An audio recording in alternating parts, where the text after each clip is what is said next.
अस्सलाम वालेकुम स्टूडेंट्स। हमारा अगला टॉपिक है रिडॉक्स रिएक्शन। रिडॉक्स रिएक्शन असल में कॉम्बिनेशन है दो वर्ड्स की, एक है रिडक्शन एंड ऑक्सीडेशन। बेटा ज़्यादातर प्रोसेसेस जो होते हैं वो सिर्फ ऑक्सीडेशन या सिर्फ रिडक्शन के नहीं होते।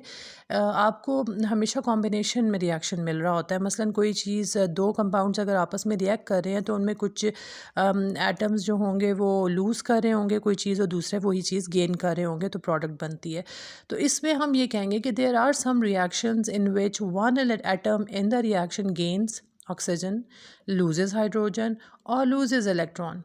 It means it is oxidized. And the other atom loses oxygen, gains hydrogen or gains electron, then the complete reaction is called redox reaction. और अगर वो ये सेकंड वाला फेज़ कर रहा है तो वो रिड्यूस हो रहा होगा, पहले वाले फेज़ में ऑक्सीडाइज हो रहा होगा। एक दे रहा होगा, एक ले रहा होगा। जो दे रहा है वो ऑक्सीडाइज या रिडक्शन कर रहा है, जो ले रहा है वो ऑक्सीडाइज या रिडक्शन कर रहा है। तो हम देखेंगे कौन क्या चीज़ दे रहा है, ले रहा है, क्या चीज़ दे रहा है, ले रहा है, तो उस पर डिपेंड करेगा वो ऑक्सीडाइज है या रिड्यूस। तो हम एग्जांपल्स मुख्तलिफ डिस्कस करेंगे। मैं काफ़ी सारी एग्जांपल्स इसमें आपको डिस्कस करके दूंगी। अब देखो ये C2H2 है, इसके साथ 5O2 हमने रिएक्ट करवाया। ये रिएक्टेंट साइड है, ये प्रोडक्ट साइड है। इसमें आप देखें कि ये का जो नंबर 1 है, carbon has hydrogen on reactant side, carbon के साथ हाइड्रोजन कंबाइंड है। जबकि आप प्रोडक्ट साइड पे देखें, कार्बन के साथ ऑक्सीजन आ गई, ये हाइड्रोजन हट गई, उसकी जगह ऑक्सीजन ऐड हो गई। ठीक है ना, याद करो, ऑक्सीजन ऐड होना ऑक्सीडेशन है और हाइड्रोजन का रिमूव होना ऑक्सीडेशन है। तो कार्बन ऑक्सीडाइज हो रही है। ठीक है, दूसरा आप देखें कि कार्बन हाइड्रोजन का जो प्रोडक्ट है, अब आप देखें ऑक्सीजन यहाँ पर अकेली थी, ज़ीरो स्टेट में थी। अब प्रोडक्ट साइड पे ऑक्सीजन के साथ हाइड्रोजन ऐड हो गई है, तो ठीक है, इसने कोई चीज़ ऐड की है। ऑक्सीजन ने हाइड्रोजन ऐड की है, हाइड्रोजन गेन किया, तो ऑक्सीजन रिड्यूस हुआ होगा और हाइड्रोजन ऑक्सीडाइज होगी क्योंकि हाइड्रोजन ने ऑक्सीजन ली है। ऑक्सीजन आई ऑक्सीडाइज, हाइड्रोजन आई रिड्यूस। तो C2H2 ऑक्सीडाइज हो रहा है, इस लूजेस हाइड्रोजन, और CO2 इज ऑक्सीडाइज हो रहा है, इसमें वाटर बन रहा है, वाटर में हाइड्रोजन के ऑक्सीजन को गेन कर रहा है, वो ऑक्सीडाइज हो रहा है, और ऑक्सीजन हाइड्रोजन को गेन कर रही है तो रिड्यूस हो रही है। अच्छा, फ्यू और एग्जांपल्स। एक ये है कि Fe2O3 है और इसके साथ कार्बन मोनोऑक्साइड मिल रही है, CO2 हो रही है। तो इसमें देखें आप प्योर का आयरन बना रहे हैं।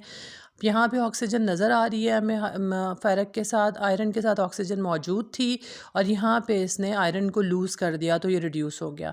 यहाँ पे CO में ऑक्सीजन एक थी, इसने एक और ऑक्सीजन ले ली तो it gains one more oxygen, तो ये ऑक्सीडाइज हो गया। अगले एग्जांपल में 4Al है, यहाँ पे एलुमिनियम सॉलिड स्टेट में है, प्योर स्टेट में है, इसने ऑक्सीजन नहीं है इसमें।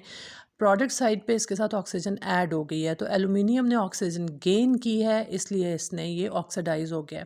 ठीक हो गया। Fe2O3 है, फिर ये तो मेरे ख्याल में एग्जांपल कॉपी हो गया बेटा।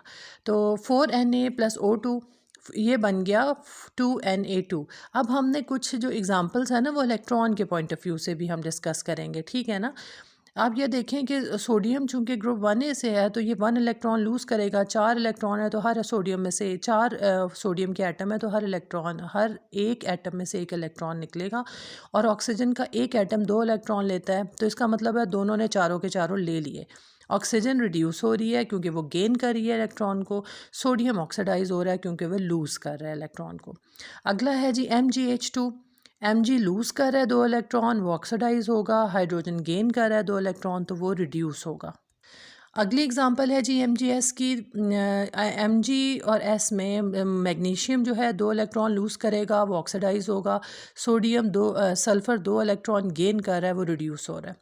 अब AlCl3, इसमें एल्युमिनियम जो है वो 3 इलेक्ट्रॉन ले रहा है, वो ऑक्सीडाइज होगा। और क्लोरीन लूज़ कर रहा है, वो ऑक्सीडाइज होगा। और क्लोरीन चूँकि ग्रुप 7A का है तो वो 3 इलेक्ट्रॉन गेन करेगा। हर एक क्लोरीन एक इलेक्ट्रॉन गेन करेगा, वो रिड्यूस हो रहा है। H2+CuO, इसमें कार्बन कॉपर के साथ ऑक्सीजन शामिल था। प्रोडक्ट साइड पे कॉपर ने ऑक्सीजन को लूज़ कर दिया, तो ऑक्सीजन लूज़ करने के पॉइंट ऑफ व्यू से भी ये रिड्यूस हुआ है। और अगर आप देखें तो कॉपर ने ऑक्सीजन को लूज़ किया, ये रिड्यूस हो गया। हाइड्रोजन ने ऑक्सीजन गेन किया तो ये ऑक्सीडाइज हो गया। आई होप कि अब आपको रिडॉक्स रिएक्शन अच्छी तरह समझ आ गए होंगे।